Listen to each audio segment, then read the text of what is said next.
tout le monde, c'est Narojin qui vous parle aujourd'hui pour une toute nouvelle vidéo. J'espère que vous allez bien. Et aujourd'hui, on va parler du quatrième épisode de Miss Marvel. Et oui, on est déjà à plus de la moitié de la série. Saison 1, saison 2, on ne sait pas encore. On a eu Loki qui aura une saison 2. Tout le reste est considéré vraiment comme une mini-série. Hawkeye, une saison potentiellement. WandaVision, on est vraiment sur une saison. Falcon également. Pour l'instant, seulement Loki aura le droit à une saison 2. Miss Marvel, est-ce qu'il y en aura une ou pas? Suspense, nous verrons ça dans quelques mois, dans quelques semaines. Potentiellement, peut-être une annonce, n'est-ce pas? Bref, sans plus tarder, on va parler du quatrième épisode. Et honnêtement, c'était encore une fois un très bon épisode. De toute façon, toutes les semaines, je dis la même chose. Mais attention, puisque cette semaine, il y aura des points négatifs, un petit peu quand même, puisque c'est un épisode, je dirais, satisfaisant, mais pour moi, assez mitigé. Et oui, assez mitigé dans le sens où l'épisode reste super lent, enfin il est lent je trouve l'épisode en général, et l'histoire avance pas énormément. Malheureusement ce quatrième épisode souffre donc d'une certaine lenteur, et ça a été un peu le syndrome de toutes les séries Marvel Disney ⁇ jusqu'à présent. Les premiers épisodes, l'histoire n'avance pas énormément, ça se met en place tout doucement, malheureusement un peu trop doucement, puisque les deux derniers épisodes, c'est un peu le rush final, et un grand rush justement, puisque voilà, Moon Knight par exemple, la série est pas mal, mais le dernier épisode c'est un gros rush où toutes les réponses sont là, mais assez vite quand même pour le coup. Et c'est un peu dommage pour ce genre de série Marvel. Donc ça avance pas énormément, assez lent, et vu qu'il reste seulement deux épisodes, j'ai un peu peur quand même. Voilà, mise en garde pour Disney Plus et Marvel. Pour l'instant, les trois premiers épisodes étaient vraiment excellents. Ce quatrième est toujours dans la même lignée. On va déjà commencer par parler des avis positifs quand même, parce qu'il y en a un minimum. L'ambiance pakistanaise, l'ambiance musulmane, avec cette ambiance de la ville, dans les musiques, dans le marché par exemple, dans les tenues. Je peux par exemple penser à une certaine scène qu'on parlera vite fait en partie spoiler. Bref, c'est un vrai dépaysement dans cette nouvelle zone, donc à Karachi, où vraiment on retrouve cette ambiance. Et du coup, même on apprend des choses en regardant. Ça reste quand même Marvel, mais ça reste également éducatif, parce qu'on apprend quand même des trucs très intéressants. On a également des nouveaux personnages qui font leur apparition.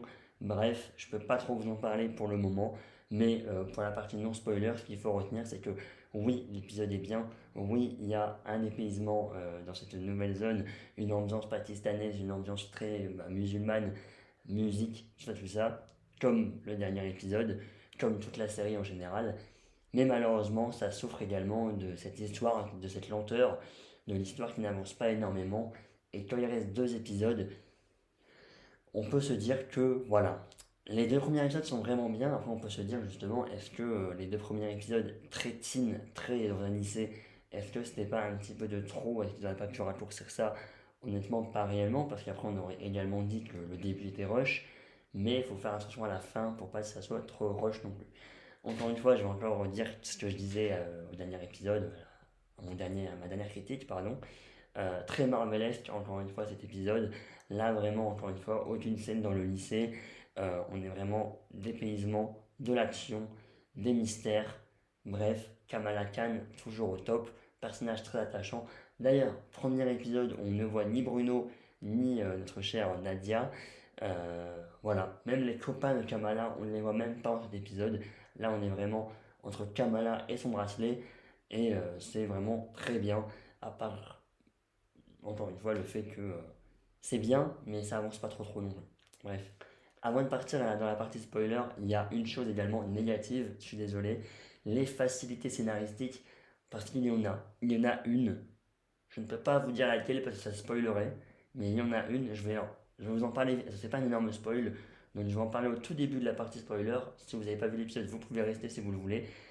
Juste pour le début, parce que la facilité scénaristique, je l'ai vu, je suis en mode, mais pourquoi en fait?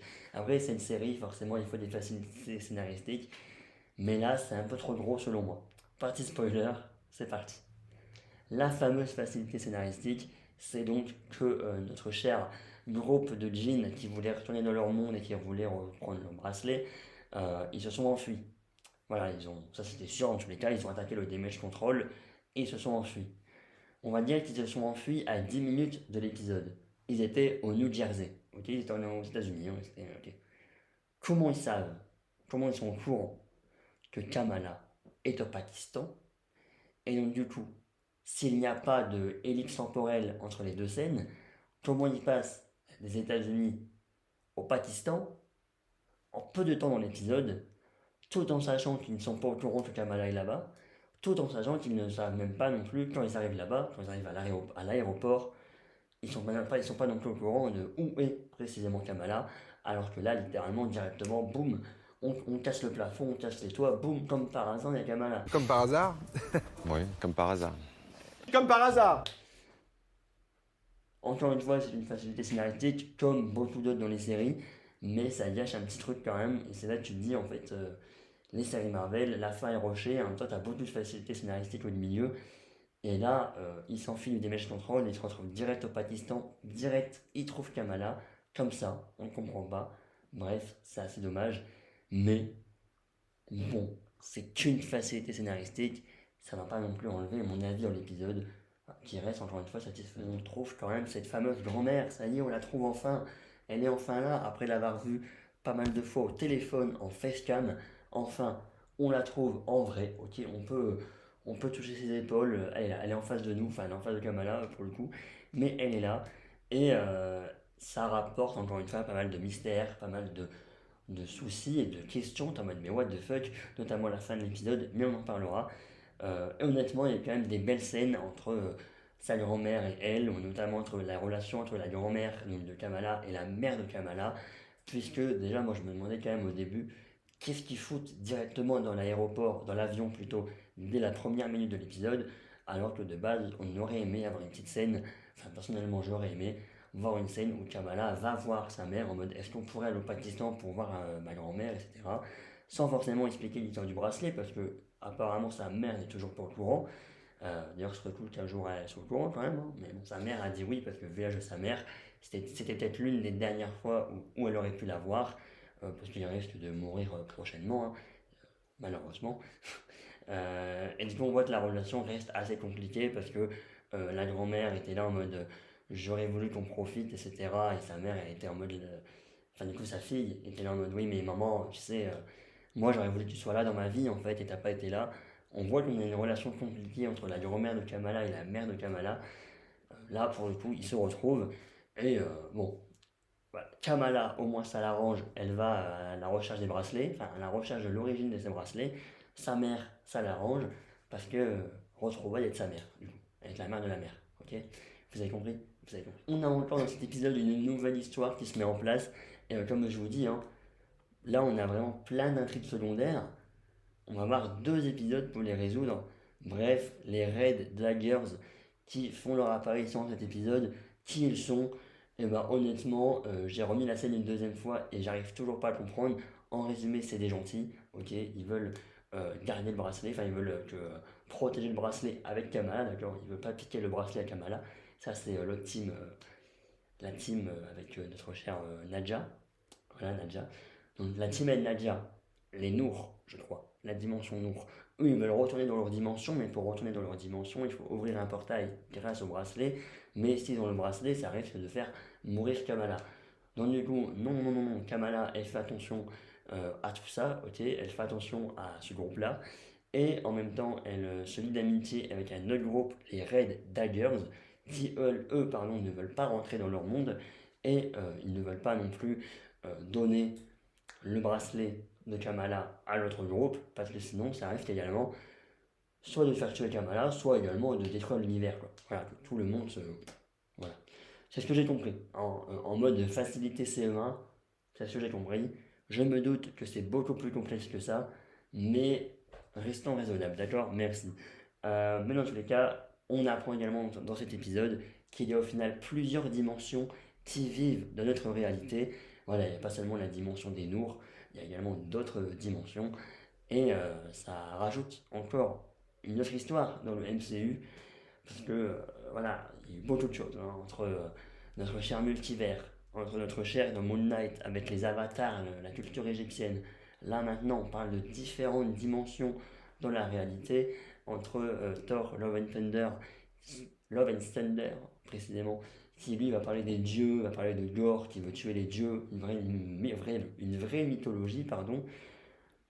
Trop de choses qui se passent, il y a trop d'intrigues dans le MCU. Après, évidemment, ça fait depuis maintenant 20 ans bientôt, enfin, une dizaine d'années plutôt, que le MCU existe. Il faut évidemment toujours continuer, quoi.